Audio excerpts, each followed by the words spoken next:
Hi, I have had a few students ask how they can check to see what they got wrong on their quizzes and assignments.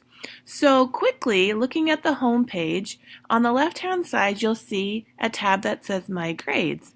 When you click on My Grades, you will see a list of the assignments you've completed in an overall grade for the class. Now, I did a quiz totally randomly, and I wouldn't recommend it. Ended up with 33%.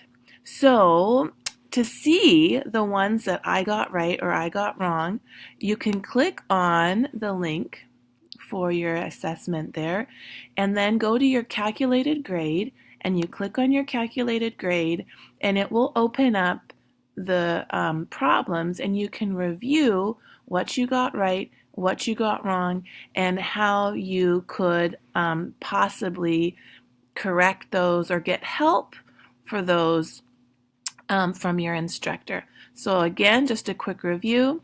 My grades, you click on my grades. You would then click on the assignment that you wanted to review. And again, I don't recommend doing a random quiz study, and do your best. You'll click on the calculated grade, and that will bring up your attempt and the questions that you were able to complete correctly or incorrectly. Please don't hesitate to reach out if you have any questions. Have a great day.